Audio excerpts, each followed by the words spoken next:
Coimbatore and Chennai சரௌண்டிங்கில் இருக்கக்கூடிய private காலேஜஸில் யூஜி பிஜி அட்மிஷன் மட்டும் இல்லாமல் பிஇ பிடெக் எம்பிஏ எம்சிஏ அட்மிஷனுக்கும் உங்களுக்கு உதவி தேவைப்படுது அப்படின்னா கீழே தெரியக்கூடிய இந்த நம்பருக்கு நீங்கள் கால் அல்லது வாட்ஸ்அப் பண்ணலாம். ஸோ அட்மிஷன்ஸ் போய்கிட்டு இருக்கு. யாருக்கெல்லாம் அட்மிஷன் மற்றும் அட்மிஷன் என்கொயரி வேணுமோ மறக்காமல் கீழே இருக்கிற நம்பருக்கு கால் பண்ணுங்கள். முற்றிலும் இது ஒரு free service.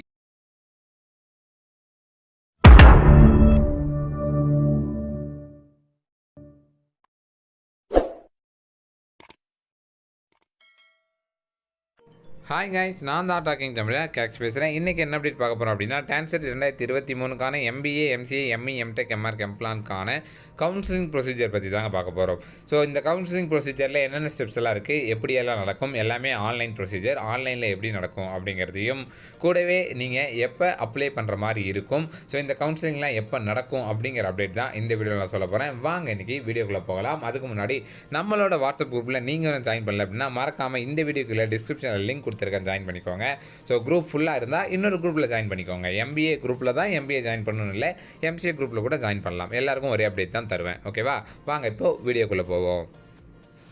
So Tamil Nadu MBA MCA admission 2022 பொறுத்த வரைக்கும் உங்களுக்கு எந்த வெப்சைட்டில் நடக்கும் அப்படின்னு கேட்டிங்கன்னா tnmbamca.com அப்படிங்கிற இந்த வெப்சைட்டில் தான் உங்களுக்கான கவுன்சிலிங் ஆனது நடக்குங்க. இது வரைக்கும் நீங்கள் டான்செட் சீட்டா அப்படிங்கிற வெப்சைட்டில் பார்த்துருக்கலாம். பட் இந்த கவுன்சிலிங் மட்டும் உங்களுக்கு இந்த வெப்சைட்டில் தான் நடக்கும். எம்பிஏ எம்சிஏக்கு மட்டும்.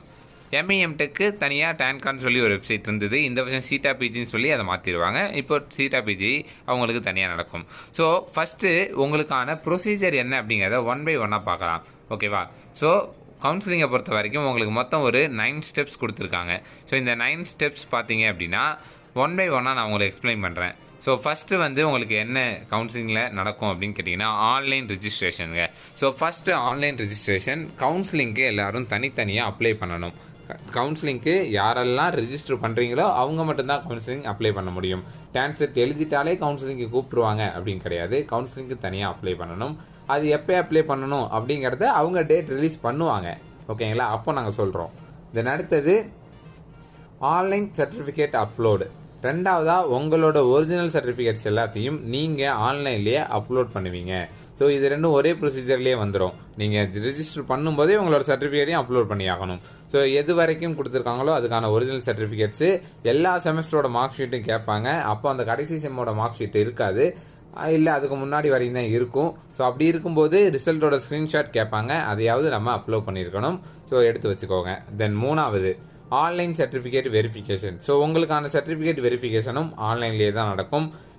ஒரு வேளை பிளராக இருக்குது, இல்லை ஒழுங்காக இல்லை சர்டிஃபிகேட் இல்லை அப்படின்னா உங்களை மறுபடியும் சர்டிஃபிகேட்லாம் அப்லோட் பண்ண சொல்லுவாங்க, ரிஜெக்ட் பண்ணுவாங்க, ஆன் ஹோல்டில் வைப்பாங்க, இன்கம்ப்ளீட்டில் வைப்பாங்க. இந்த மாதிரி நிறைய ப்ரொசீஜர் அதில் இருக்குது. இது ஆன்லைன் சர்டிஃபிகேட் வெரிஃபிகேஷன்.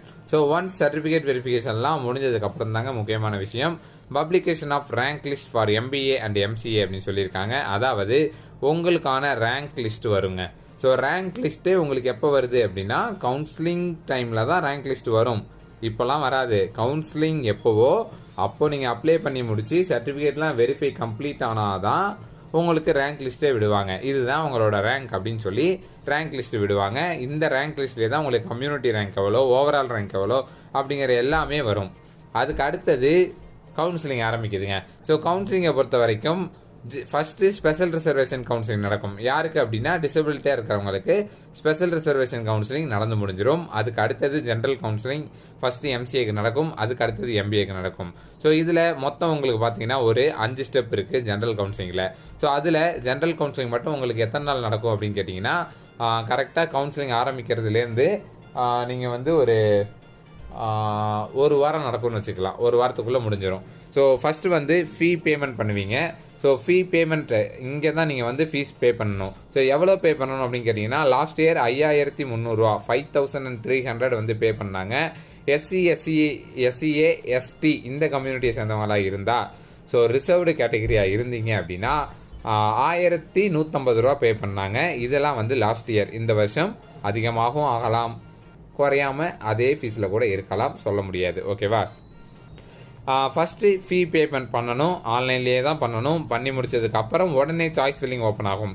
பேமெண்ட் பண்ண அடுத்த நிமிஷம் சாய்ஸ் ஃபில்லிங் வரும். இது என்னங்க சாய்ஸ் ஃபில்லிங் அப்படின்னா, உங்களுக்கு எந்தெந்த காலேஜ்லாம் வேணும் அப்படிங்கிறத நீங்கள் தான் சாய்ஸ் கொடுக்கணும். ஒரு ஆள் எத்தனை காலேஜ் வேணாலும் சூஸ் பண்ணலாம். சாய்ஸ் ஃபில்லிங் கொடுத்ததுக்கப்புறம் டென்டேட்டிவ் அலாட்மெண்ட் அப்படின்னு சொல்லி ஒரு 2 நாள் கழித்து விழுவாங்க. அது என்னங்க டென்டேட்டிவ் அலாட்மெண்ட்னு கேட்டிங்கன்னா, நீங்கள் கொடுத்த காலேஜில் உங்களுக்கு இந்த காலேஜ் கிடச்சிருக்கு, இல்லை எந்த காலேஜுமே கிடைக்கல, இந்த மாதிரி வரும். ஸோ இந்த காலேஜ் கிடச்சிருக்கு அப்படின்னா இந்த காலேஜ் வேணுமா வேணாமா அப்படிங்கிறது தான் அக்செப்டன்ஸ் அண்ட் ரிஜெக்ஷனுங்கிற ஸ்டெப்பு. ஸோ வேணும்னு சொல்லி கொடுத்துட்டீங்க அப்படின்னா அடுத்த நாள் ப்ரொவிஷனல் அலாட்மெண்ட் வந்துடும். அதை எடுத்துகிட்டு போய் காலேஜில் அட்மிஷன் போட்டுக்கலாம். இதுவே வேணான்னு கொடுத்துட்டிங்கன்னா ப்ரொவிஷனல் அலாட்மெண்ட் வராது. அதுக்கப்புறம் நீங்கள் உங்கள் விருப்பப்படி வீட்டில் இருந்துக்கலாம். இது ஜென்ரல் கவுன்சிலிங்கான ப்ரொசீஜர். இது முடிஞ்சதுக்கப்புறம் உடனே எம்பிஏக்கான கவுன்சிலிங்கும் இதே ஸ்டெப்பில் நடக்கும். இது முடிஞ்சதுக்கப்புறம் சப்ளிமெண்ட்ரி கவுன்சிலிங் ஒன்று நடக்கும். அது எம்சிஏ அண்ட் எம்பிஏ 2 பேருக்குமே. அது யாருக்கும் நடக்கும் அப்படின்னா, இந்த கவுன்சிலிங்கில் கலந்துக்கிட்டு இந்த சீட்டு எதையுமே எடுக்காமல் போனவங்க, இல்லை காலேஜே கிடைக்காம போயிருக்கும், இல்லை கிடைச்ச காலேஜை வேணான்னு சொல்லியிருப்பாங்க. ஸோ இப்படி இருக்கிறவங்க சப்ளிமெண்ட்ரி கவுன்சிலிங் கலந்துக்கலாம். அதுக்கு அடுத்தது இந்த கவுன்சிலிங்க்கு அப்ளையே பண்ணாமல் விட்டுருப்பாங்க கொஞ்சம் பேர், டேட் முடிஞ்சிருக்கும், அதனால அப்ளையே பண்ணாமல் விட்டுருப்பாங்க. அவங்க சப்ளிமெண்ட்ரி கவுன்சிலிங்கில் கலந்துக்கலாம். ஆனால் என்ன அப்படின்னு கேட்டிங்கன்னா, சப்ளிமெண்ட்ரி கவுன்சிலிங் ஆஃப்லைனில் நடக்கும், ஆன்லைனில் நடக்காது. நேரடியாக கோயம்புத்தூரில் இருக்கக்கூடிய ஜிசிடி காலேஜுக்கு போய் தான் நீங்கள் வந்து சப்ளிமெண்ட்ரி கவுன்சிலிங் அட்டன் பண்ணணும்.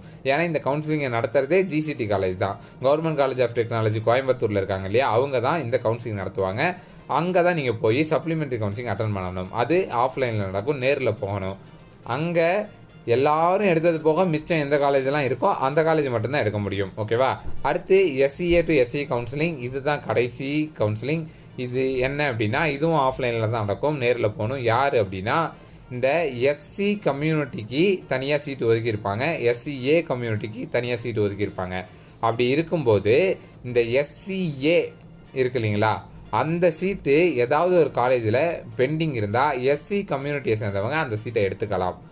ஓகேவா? இப்போது எஸ்சி கம்யூனிட்டிக்காரவங்களுக்கு ஒரு காலேஜில் சீட்டு கிடச்சிருக்கு. அதை விட நல்ல காலேஜில் எஸ்சிஏல சீட்டு அவைலபிளாக இருக்குது, யாருமே எடுக்கலை அப்படின்னா இந்த கவுன்சிலிங்க்கு போய் ஸ்வாப் பண்ணிக்கலாம். இந்த சீட்டை கொடுத்துட்டு அந்த சீட்டை கொடுங்க அப்படின்னு சொல்லி எக்ஸ்சேஞ்ச் பண்ணிக்கலாம்.